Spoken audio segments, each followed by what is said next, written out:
Come on. Come on. Come on.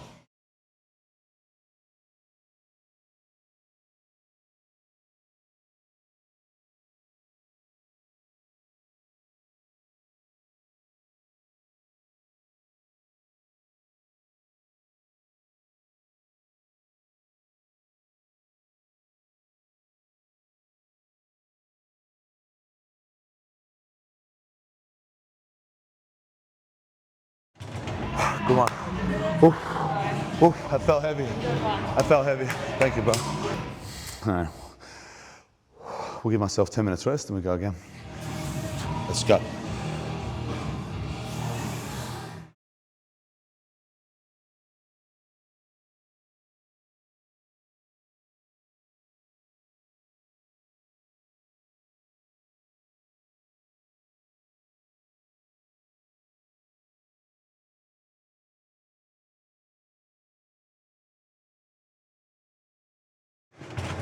Just too lazy. That fourth rep was easy. I'm just too lazy. All right. I'll tell you what, we're walking away with 6 reps and we'll just pretend that that last set was good. Now I know that when I put that 4th rep back, it was like, oh no, I've got more, you silly. Could I have done 6? I don't know, like if you look at that, you'd go, of course you could have. You're a silly Billy. But yeah, if I'm being honest, when I unracked that weight, you know, I just don't like having second thoughts. When I unrack weight and I've got to go for a big set, I just don't like having second thoughts. And that's how I was. From the moment I unracked, it was like, that didn't feel as good as the first set. It felt like it was a little bit heavier in my hands than the first set, not off to a good start. And if I miss that 6th rep, I'm gonna be annoyed. So anyway, it was one of those ones, let's not and say we did. But anyway, whatever, I'm still on track. I got the 6 reps of my 180. If you're following my programming, that's Rotary Periodization, where the goal is 8, 6, 4. So last week I did 8 on 170. I did 2 sets of 8 on 170. Today is 6 on 180. Next week the objective is 4 on 190. Now, I've had a little bit of a, you know, I was mentioning before that I've been hanging on with my bare minimum approach with my upper body training. It's just been enough to just hold on. So it doesn't surprise me that I didn't smoke those today. Maybe that's the problem, that I've come into this session believing that I don't really deserve to be this strong. But either way, what I've done is not enough work. My second bench press session, all I've done is dumbbell work. Usually I do heavy benches with the boys. That's Big Vassar and Reese, Cult Strength, the Cream team. And you know, normally we have our Saturday bench press session, but recently I've been doing my heavy squats on Friday. And what happens after my heavy low bar squats is I get penis elbow, sore arms. And I come in on my Saturday session and I hold the barbell and it's just too heavy, it's too sore. So I've just stopped. So my Saturday sessions, I've come in and all I've done is a couple of sets of dumbbell work, high rep. So a bit of perspective, I did 60 kilograms for 2 sets of 17 reps. Why 17? It's because I didn't want to go heavier than 60 kilograms because it was just too sore in my arms. And I thought for it to be stimulating, I'm just going to rep it out. So anyway, I got 17 reps, waited 10 minutes, 10 minutes rest. That's what I had just now, 10 minutes rest, and went for another set. So whenever I'm doing my all-out sets, it's a common question that people ask me is, how long was that rest period? Today it was 10 minutes because I felt like I needed it. That first set was limit. I wouldn't have got the 7th rep. I would have failed that 7th rep. You know, and I'm looking back at the set, I look at the 6th rep of that 180, and it wasn't a complete all-out grind. It wasn't an RPE 10, but at the same time, I didn't have another rep in me, and that took a lot of effort. If you know my benching style, I'm kind of like fast, and then I've got one slower rep, and then that's it. I don't have the grind strength. Some people can just keep grinding out and grinding out. That's not me. Everyone's different. So I feel like that was limit, which, you know, probably, you know, had me coming into the second set thinking, oh, can I perform 2 all-out sets back to back? That's why I said straight up, I want 10 minutes rest, so I've got a better opportunity. And the answer was, no, I didn't. Either way, it's a bit of a lesson for me that tells me to recalibrate. I'm still on track. I'm lucky to be here. I'm lucky that I got 6 reps. But now, this is my lesson that I need to learn. If I want to get my 4 reps on 190, I need to do better on my second bench press session, right? So my typical split for upper body is 2 times of benching a week. When I say benching, it doesn't have to be competition style bench press, but 2 times of the horizontal push pattern plus accessories per week. Now, I've been doing this for many years, like ever since I've been able to bench press, 180 kilograms and plus. I've been on 2 sessions a week, and I kind of preach that that's the optimal, that's the sweet spot. But that's the sweet spot once you get to a level where you're lifting quite heavy. I started thinking more about, this is where we talk about, don't copy your favorite lifters and how they program. They're at a different stage of their training, and they're doing something that's very different to what they did to get to where they are. So don't look at your favorite lifters' current programs, look at the programs that got them to where they are. Now, the program that got me to my 180 kilogram bench press was actually 3 bench press sessions a week, and I even did some programs of 4 bench press sessions a week. I find that bench press needs more volume than lower body. So like deadlifts once a week, squats once to twice a week.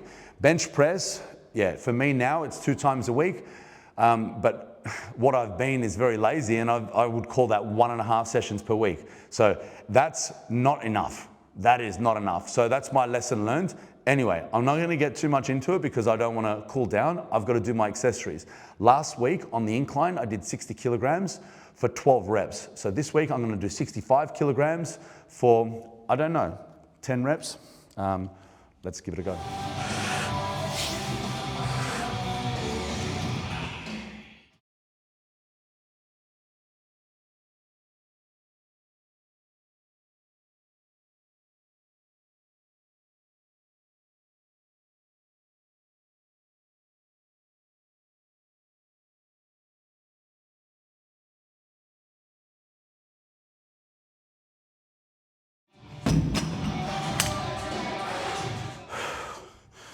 Oh man. So the hardest part about that, I used to be so good at passing dumbbells to myself. Now, I've just got so much stiffness in my shoulders. It's hard to know what's causing the stiffness, if it's the low bar squats, because after my squat sessions, my shoulders are always super tight, and I kind of do very little mobility work after that because they're so kind of just uncomfortable. So it's the years of accumulation of not much mobility work, and because of that, the demand of the pressing and squatting every single week, multiple times per week, without doing the mobility work. So I've slowly been doing more and more mobility work, but it's like I used to be able to do muscle ups, no problem. It was the easiest thing in the world. It's like, slow motion, like strict muscle ups, no swinging or anything like that. But now I lack the mobility, and it's like I get up and it's like, I can't turn around, turn over, whatever you call it. Human flagpole. That doesn't require a lot of shoulder mobility. Do you reckon? Well, I'd never tried it before, and I had CrossFitters in my gym or calisthenics coaches in my gym say to me, I'd love to see that, they weren't doing it as a challenge, like they didn't believe that I couldn't do it, and they were genuinely curious to see how my core strength would carry over to flagpoles. And the first time I tried it was like a little bit off balance, but then it was like, it was actually pretty easy. But anyway, that's different to this. Like my shoulder mobility, the most I've done is, I've done 80 kilogram shoulder press, but I didn't throw them up. I think 75 kilograms was the most that I've actually passed to myself. But these days, passing that weight to myself is just, like, although I'm stronger, I lack the mobility to do it. Anyhow, 12 reps on that. I'll do another set. Sorry, That wasn't 12, that was 10 reps. Last week was 12 on. So this is interesting discussion with how to progress with dumbbells. So most of you at your gyms have incremental increases, usually 2.5 kilogram incremental increases. So let's just say you're doing something like 20 kilogram dumbbell press and you're doing sets of 10. What's the next increment up? It's 22.5. That's 12.5% increase. You can't get 12.5% stronger from week to week. So therefore, like, I like to set myself up to be able to take 5% jumps sometimes, right? So 5% jumps, and that's a big jump, right? So a lot of the times, like, humans don't get stronger by 5% each week. So how do I allow myself to be able to jump 5%? By starting conservative. So I start with roughly a 7 RPE. That allows me to have room to go to an 8 RPE, which is like a 5% jump every single week. Now, either way, the incremental increases on dumbbells are typically too big. So it's more than 5% incremental jump by going from one dumbbell to the next. So in this instance here, that's what I like to do with my dumbbells, is when I increase the weight, I like to reduce the reps. So last week was 10s. Last week was 12s. 12s on 60. Today I did 10 on 65, which was, just right. I wouldn't have been able to get 11. Maybe it was that last rep syndrome again. For those who don't know, last rep syndrome is something I just coined. It's like every time you're going to do a certain number, it's always that last number that's a grind. Why? Is it because psychologically you've set yourself up that last number should be hard, or that set is going to be hard? I think that is largely the case. Anyway, so I had a bit of last rep syndrome then. The 10th rep was a tough one, but I still got it. One more set of that. And then I'm going to do a whole bunch of back work and arms.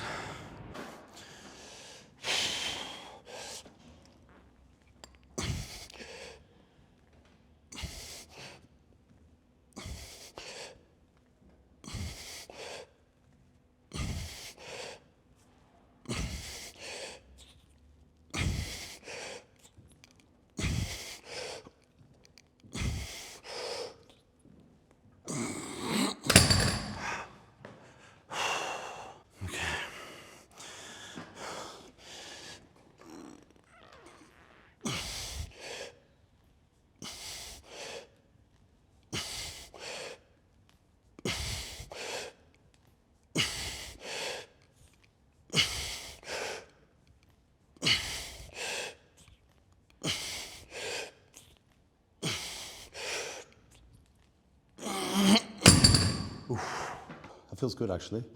One arm row. They used to be a staple in my programs. One arm rows was my favorite horizontal pull pattern. There's a few great horizontal pull patterns. Bent over rows, it's a favorite of a lot of bodybuilders. However, my biggest beef with it is my low back is tired from squats and deadlifts. It's not just that it's tired, I want it to be fully recovered so that when I come back to my squats and deadlifts, I'm not having to recover from my upper body session. So I don't want that overlap. I don't want it to interfere. A lot of bodybuilders, not all, some bodybuilders love that exercise, get great results from that exercise because it's an excellent exercise. But a lot of people dismiss it, the bent over row, because it requires a lot of energy in your lower back and your posterior chain to stabilize your body so that you can target your upper back. Logic says and science says, lock your body in position, stabilize your body without having to use external muscles to stabilize so that you can fully fatigue the target muscles only. So that's why doing things like a chest supported row is considered superior to a bent over row with a barbell, which I agree with. But something that a lot of the research doesn't talk about is enjoyment of exercise. Some people just love doing these things. A lot of the times I factor in whenever I'm working with someone, I speak to my clients and my athletes about if there's something on the program that you just hate doing, let me know, and we'll have a discussion, and we don't have to include it, potentially. If it's a power lifter and you hate doing a squat, bench press, deadlift, and you don't like doing those, you either change the sport or you suck it up and you have to do it. But otherwise, if your objective is bodybuilding, there's no single exercise that you must do. Exercises are just simply tools that we use to strengthen joints and muscles. And there are so many different tools for that job. So the horizontal pull plane, so bend over row, one arm dumbbell row, chest supported row, seated cable row. They're all different ways of doing the same thing. And some people love a bent over row and pendlay rows and variations of that because they just feel great doing it. And if that's the case, a lot of the times when you feel great doing the exercise, you end up applying more effort. And therefore, you end up getting a better result. If all you do is exercises that you hate, then you're not going to apply the same amount of effort. And therefore, you won't get the same result. So that's where when people say this exercise is bad because science says X, Y, Z, well, science doesn't factor in your enjoyment and your ability. It's not a bad exercise. It may not be exactly as good as a chest supported row, but it doesn't make it a bad exercise. And just because something's slightly less than another exercise doesn't mean you can't still build muscle. You can absolutely build muscle. And if you became that type of lifter that could do bent over rows with astronomical weights, you'd be massive. You'd have a strong back. Your back would look massive. You'd build all the right muscles. And that's the end of that. So for me, this one arm row used to be a staple for my training. And then, since I got more and more into powerlifting, I kind of categorized the one arm row similar to how I do with the bent over row, where it kind of interferes. You saw that I had to set my whole body up in a way that I'm using my core muscles to stabilize my body so that I can target my upper back muscles, my lats and my mid back. It does involve my posterior chain to a degree, which is where, I got very technical saying, I want those muscles fully recovered. So it's been a long time since I'd been doing these exercises. But now that I've just done a set of it, it's like, you know what, it feels quite nice. So it is a great exercise.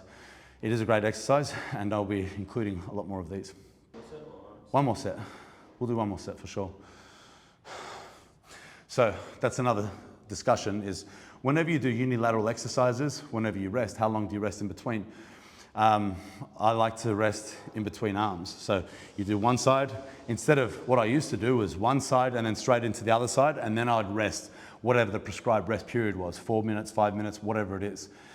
Now, I do one arm and I rest 2 to 3 minutes, and then I do the other arm and I rest 2 to 3 minutes, because although I'm not using the same muscles, like I fatigue my right side, there's still some central fatigue that I need to recover from. So if I do my right side, that residual fatigue is going to interfere with my ability to perform at a high level on my other side.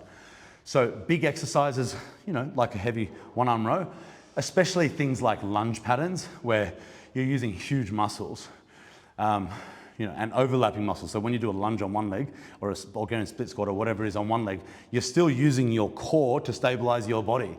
And if you go one leg and no rest, right leg, no rest, left leg, and then do your rest period, the second leg that you do, or the second limb that you perform the movement on, will be in a fatigue state. So you won't be able to perform at the high level. So when you're doing supersets, try that. Rest in between limbs, and you'll get a better result. So I'm just going to do one more set. So that's 2 sets of everything. 2 sets of bench, flat bench, even though I didn't complete the last sets. 2 sets of incline dumbbell press. Now I'm going to do 2 sets of rows, and then my last exercise is going to be a vertical pull plane. Okay, one more set.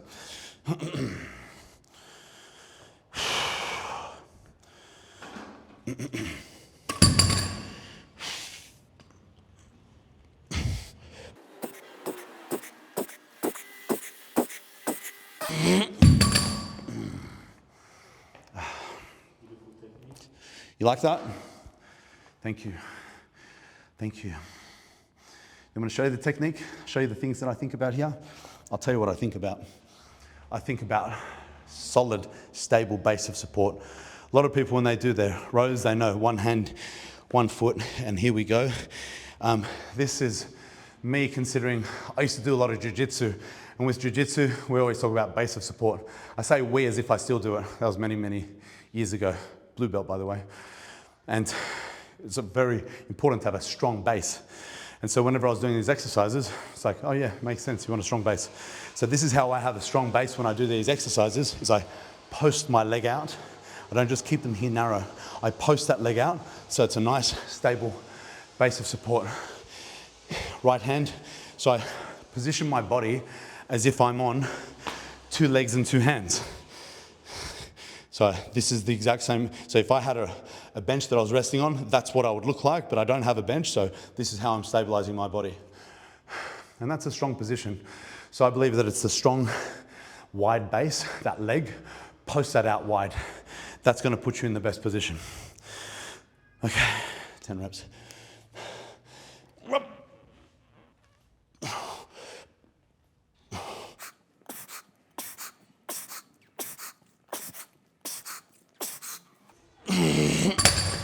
Oof. I feel left side slightly weaker. How do I tell? My right side, the 10th rep, I'm still able to touch my chest with a dumbbell. The left side, I didn't touch my chest. That's okay.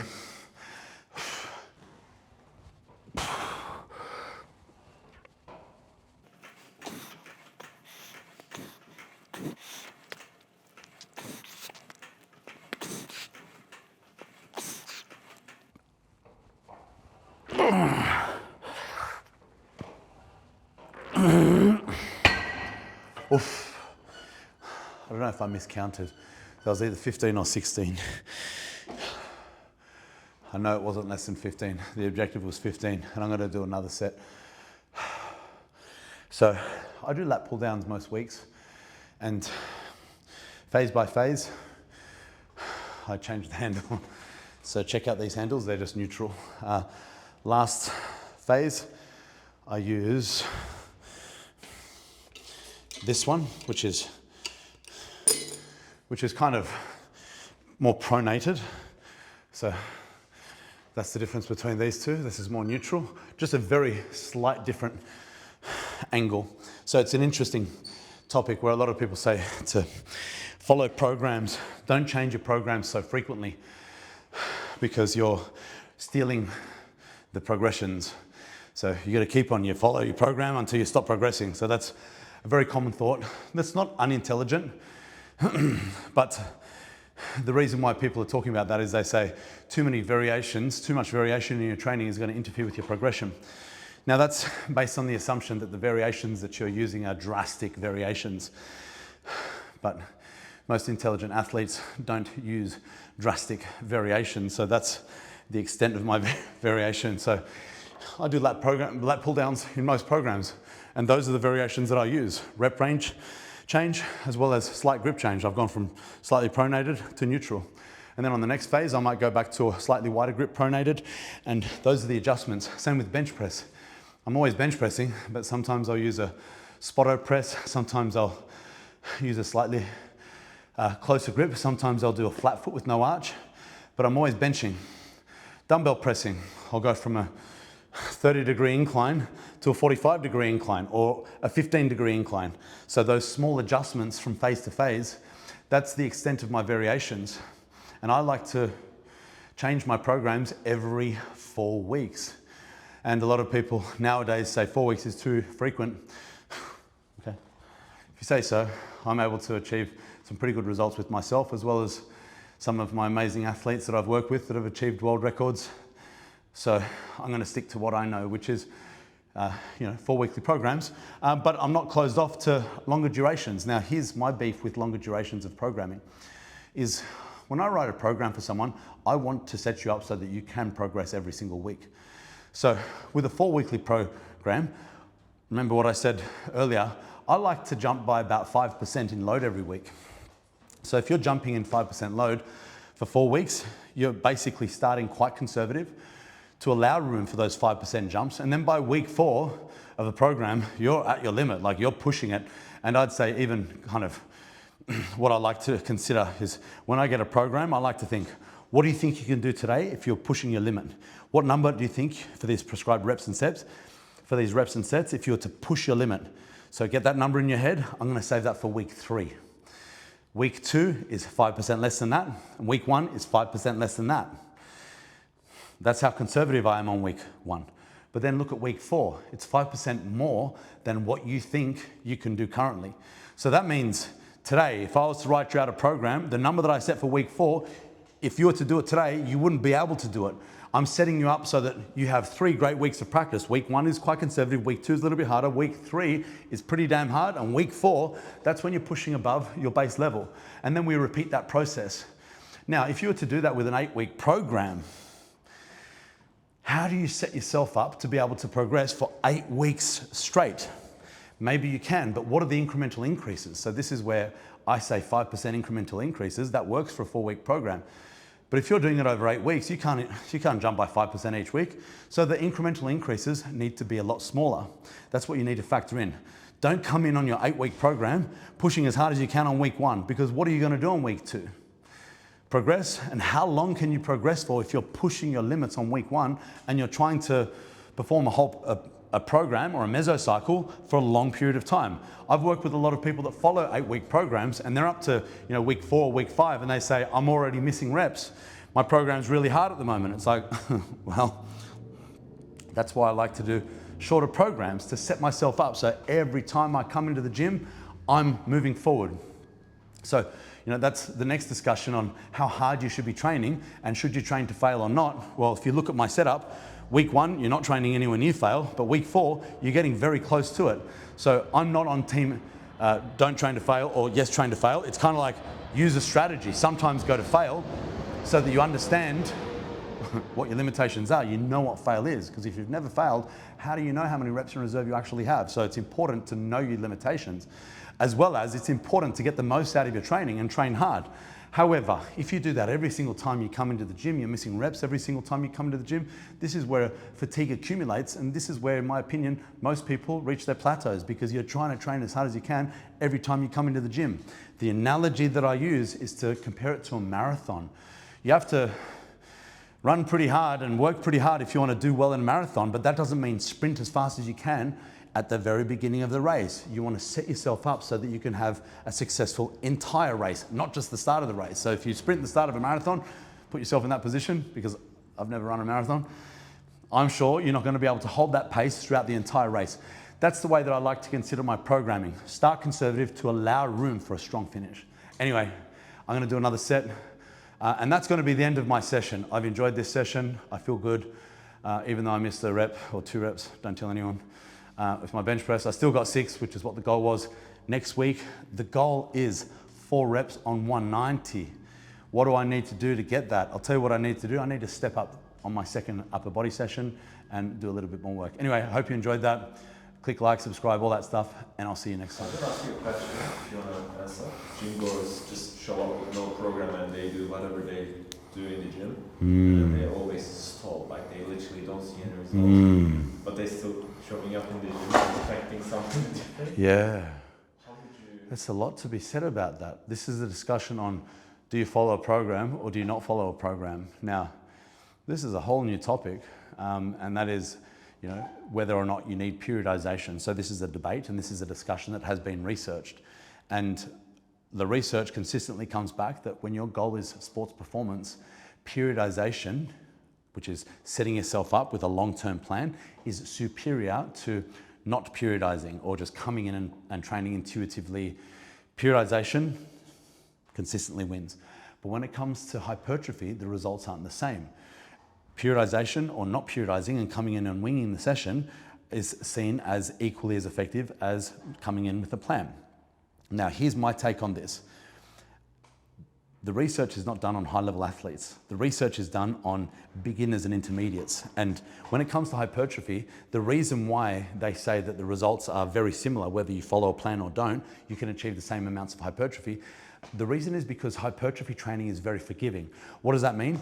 It means you can achieve great hypertrophy from a broad spectrum of rep ranges and loads, right? So when it comes to strength, you have to be hitting certain numbers to improve in strength. When it comes to hypertrophy, you don't. You just need to achieve mechanical tension on the muscle. And you can do that with light weights and tons of reps, or heavy weights and lower reps. Either approaches can produce equal amounts of muscle hypertrophy, which means you can come in and you can get one athlete that does very, very heavy and low reps and achieve great hypertrophy, and another athlete that does high reps and low loads and achieve the same amount of muscularity. And it doesn't really matter what program is followed, as long as you're taking those muscles to a close proximity to failure and stimulating muscle growth in that way. Now, my discussion against that is, here's a few things. One is that research is only ever based on beginners and intermediate, people with a very low training age. Ever heard of newbie gains? If you're an absolute newbie, you can do anything and build muscle. You can do cardio and build muscle if you're an absolute beginner.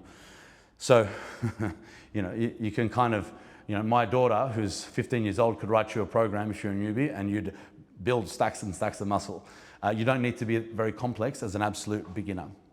But as you get more advanced, things become more complicated and you need to have a little bit more of a strategy. Now, this isn't research, so this is pure speculation, but I still stand by it. Now, here's the next thing.